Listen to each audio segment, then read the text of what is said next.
some slight differences between the two. The Taser, you can get the SRT pages and maybe a couple other features.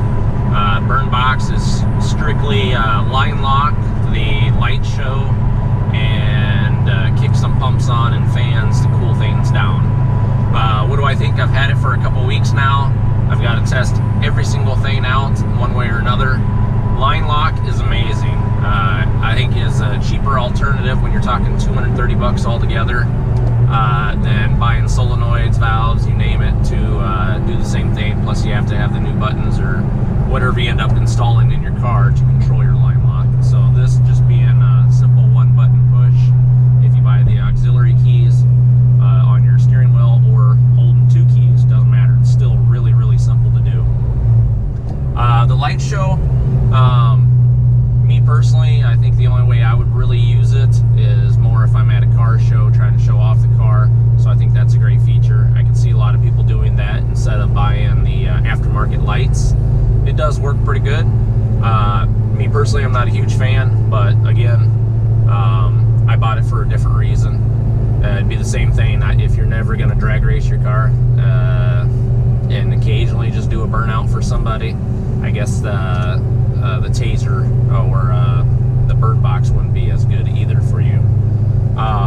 The other feature is the cool down mode. So I haven't been able to go to the drag strip yet. I'm hopefully going to be doing that here in the next month.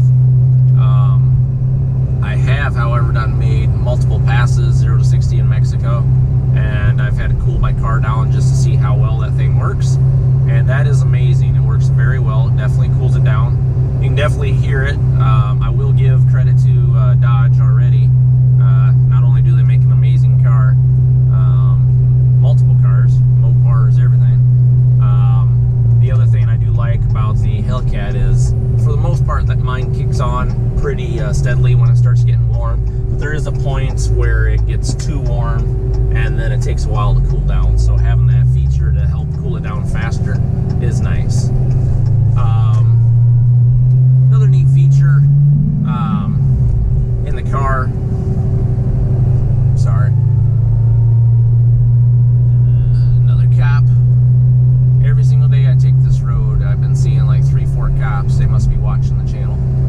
But either way, I really do like it. I think it's a great buy. 230 some bucks is all I spent for the Hellcat Burnbox. Really, really good. I have many uses for it for multiple reasons. The other end users, the viewers, if you're all in it for just a light show, I think it's still a good buy compared to what else is out there for the aftermarket. All the wiring is a real simple. You plug it in and you're done. If you don't want it, you can unplug it. There's really no labor whatsoever, unless you install it in the back, which is also a nice feature.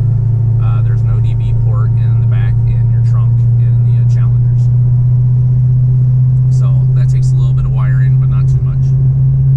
So yeah, very nice feature. The line lock, as you can see in one of my teaser videos that's already out, there's a picture of a whole bunch of, let's say, burn marks in the road. That works very, very, very well. I am extremely impressed. Really like it. So, for those of you that have a Hellcat and are wanting to buy something to get that line lock feature like the Demon or other cars have, there you go. Hellcat Burnbox. Highly recommend it. It's great, great. If you like these videos, keep on watching, subscribe, like, and comment. Let me know what you think, if you had it, your experience, any issues you may have had. I will admit there is an issue with the line lock. If you're in first gear, sometimes it'll just tell you ABS lock. So you have to make sure you have your clutch all the way down